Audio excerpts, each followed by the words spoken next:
Hi, Leanne here, wife, mom, nonprofit CEO, and on a weight loss journey. So I want to talk to you a little bit about storm prepping with a well. First of all, let's just say that my hair is a little bit of a mess. I've been doing some cooking and prepping. You've probably seen some of my other videos, some other ones I'll be posting on the weekends or comfy clothes, always in my Penn State attire. So we'll get that out of the way. Now, storm prepping with a well. We live in a very residential area. And you would think that why would you have a well? Well, we have a well. We have a well.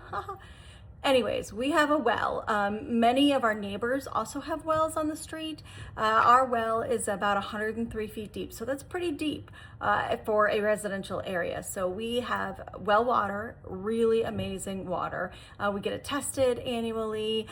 We also have a water filtration system just to be sure, but it's amazing water. There's no chlorine taste, there's no added chemicals, so it tastes like drinking it right from a spring. Very good water. We do have public sewer though. So that was forced on us probably at this point, I'm going to say almost 20 years back, 18, maybe 20 years ago, that the township stated that everybody needed to be on the public sewer. So we are on a public sewer system. We did have a septic tank ages ago. Again, we live in the residential area, so there's a lot to do with the septic tank, filling it in, the right way to do it, the legal way to do it. And then we are on a public sewer, but we're on a well for our water. So what does that mean during a storm?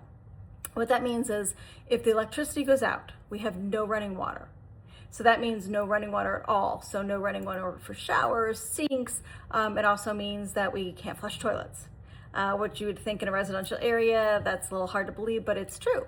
What we do, and you'll see that as well, I'll show you a little bit about, we fill the bathtub full of water. Then you could just take a pot or a bucket. We use one toilet to be sure. This weekend it's just my husband and I here. My daughter is with her father, and they are helping his mother through the storm down in New Jersey. So it's just gonna be my husband and I, not a big deal. That's, again, only if the electricity goes out.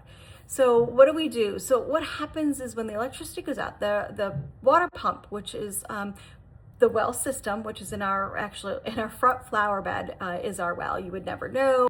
It's covered with this huge cement and metal grate, and then we have the flower bed on top of it. Easy to get to. If you have to dig it up, we did have to replace it, probably about 22 years or so back. But then when the house burnt down in 2021, November of 21, of course it sat dormant. And it sat dormant through the entire time of rebuilding. So it took us about 21 months to rebuild the house because it was during COVID, couldn't get supplies, couldn't get materials, labor, very difficult. So the pump, the well, everything, all the accoutrements and pieces of that well system had to be fully replaced. Now, of course, the things inside, so the entire guts of the system in the house, in the basement, that would have had to have been replaced anyways because it had water damage, fire damage. The actual concrete basement that we had was really only water damage for the most part. Everything in it, of course, was damaged, but it's a concrete structure and the whole foundation. So, but everything inside of it, at the time we had oil heat, so our complete, oil bin that holds the oil. We don't have oil heat now, but our water softener system, our pump system, everything in our basement was a complete total loss. Having said that, moving forward, during that 21 months, of course it sat anyways. So with having to replace everything is brand new now. Still works the same way though. The pump works on, and I am not an engineer, can play one on TV, but I'm not one. And I'm not someone who works with water, wastewater, wells, anything like that. But so let me give you the layman's terms. There is a pressurized system. It pumps the water coming from the ground up through and then into our home. It goes through a water filtration system and then it comes out to all of our faucets. Having said that, there is pressure that is needed for that. So you need electricity to keep that pressure kind of in check. If we don't have electricity, the pressure will, within minutes, go down, of course, to zero. Everything stops. So when your electricity does come back on, you have to go down and manually flip the switch a little bit, get that pressure built up. It builds and builds and builds, and then eventually it will kick on. That's something, it's very easy to do, not a problem. Could bring somebody in to do that, although I think we're not gonna get anybody here unless it was a dire emergency, but you just learn to do it, you know it if you lose electricity. It's a very simple system to get back. The one thing I will say is, though, when we do that, we tend to have to turn every faucet on, upstairs, my daughter's bathroom, as well as all the faucets throughout the house, because we do have several bathrooms and, of course, the kitchen. You have to turn them on and let them run for a little bit, because you'll not only have air, you'll have dirt and sediment that kind of maybe settled a little bit as it's coming back up for the first time when you've turned it back on and it's pulling. Not that the water's dirty, but you want to make sure that any of that kind of runs through the system and out through the faucet. And when you do that, you'll start to see it get clear. I tend to put a glass mason jar, and when I see that get clear in the kitchen faucet, then I know that we're good. You can flush the toilet at time. Really doesn't matter, it's a toilet, so I don't care if there's a little bit of the water's not so clean in the toilet. So we tend to not do that, but you can. Once that pump, everything is flowing again, then you've got good, clean, clear water. I do make sure that we then turn everything back off, let it set for probably maybe 20 minutes, half an hour. This is just what I do. Turn it back on again just for maybe 2 minutes or so, let everything run again. And I do that just to make sure it's cleaned through the entire system of the pipes and the pumping and everything, because it's been off. Sometimes it's off for a few hours, depending on the electricity. It could be off for a few days. So I really have to play that by ear. Having said that, we've stocked up on some gallon jugs of water. You'll see I filled our bathtub. The bathtub filling is really for flushing the toilet as needed. Could the animals drink out of the bathtub water? Absolutely. I wouldn't want them to, though. At the end of the day, we take bubble baths. We use Dr. Teal's bath salts and bubble baths. And so any residue, I would not want that to get into our pets or ourselves. So I have bottled water and some jugs of water. I've also frozen some water, and then that way we have that. I keep that in the freezer then to keep the temperature. So we've got frozen bottles of water. That's gonna help keep that temperature in the fridge and refrigerator, so that if we do lose the electricity, we've got a little bit of that ice and those frozen materials that are kind of keeping that temperature good. Again, this is really only if we lose electricity. So we wanna be prepared, and having a well is not really a lot of work or problem.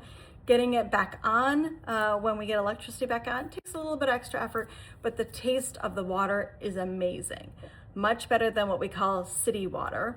It's not chemically treated or anything such as that. So wanted to give you a little update on how you deal with a well when you're in storm prep, and then also what happens after the electricity comes back on.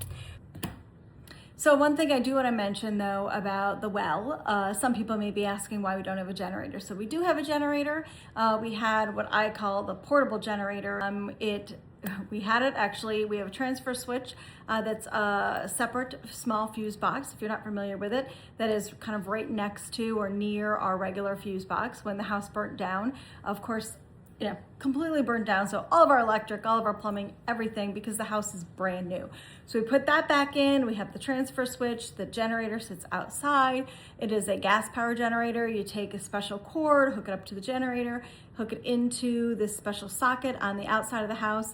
And there's a switch, again, as I said, that can transfer from the regular fuse box to the smaller fuse box. It powers all of the outside outlets in our entire house. So not your interior core outlets. So for instance, no outlets in our pantry, no outlets in our bathroom, our laundry room, or some parts of the bathroom, some parts of our bedroom, our master bedroom, but it does power all the electrical outlets in the outside core of the house. It also powers our refrigerator upstairs, it powers our stove top, it powers our KitchenAid kind of microwave, which is a microwave, convection oven, air fryer, all in one. That is it right there. You probably see the weather channel through the microwave convection oven, but it powers that. The reason I chose not to power our regular oven is because I did have that. So we do have our stovetop. It also powers the furnace, and it powers our pump. Problem is that it has sat, the generator has sat for quite some time. We did start it shortly after moving back into the house, which is about 1.5 years ago. Didn't really have a winter, didn't really have any issues last year. So my non-prepping part of me, which is strange because I'm type A personality and many other things to do that I've been working on over the last few months. I've been trying to find someone who can actually take a look and repair it because it does not start. It hasn't started in about 2 months. So it's very hard to find someone who does that kind of work anymore. A lot of places want to do that with home systems where they install kind of a Generac generator system. But so finding someone to be able to pick that up, take it. So we've actually got a place that actually services our lawnmower. So they picked it up, took it, but they're about 2 months behind in getting things ready. So did want to mention that because I'm sure somebody will put in the comments, you should have a generator. We do have one. They are fixing it. We just won't have it for this storm. So prepping is just a little bit more just to be safe. Again, just my husband and I, Athena, the Bernese Mountain Dog. Don't forget to follow me. Don't forget to follow Athena the Burner. And then the 2 cats, Loki and Scooby-Doo. So that answers the generator question. And I just wanted to kind of let you know that because I know some people will be asking. When we get it back, it'll be great because we can not worry about losing power, whether it's rain, sleet, snow, dead of night. We'll be able to go ahead and do that manually and make that transfer when we have the portable generator that does take gas. So thanks so much for joining me. You'll see some other things in this storm prep videos. I'll be breaking some of them apart because I'm doing some prep for recipes and such, but I'm also gonna do the full storm prep video with kind of everything I've done, and we'll see you again soon. Take care, be safe every day and always.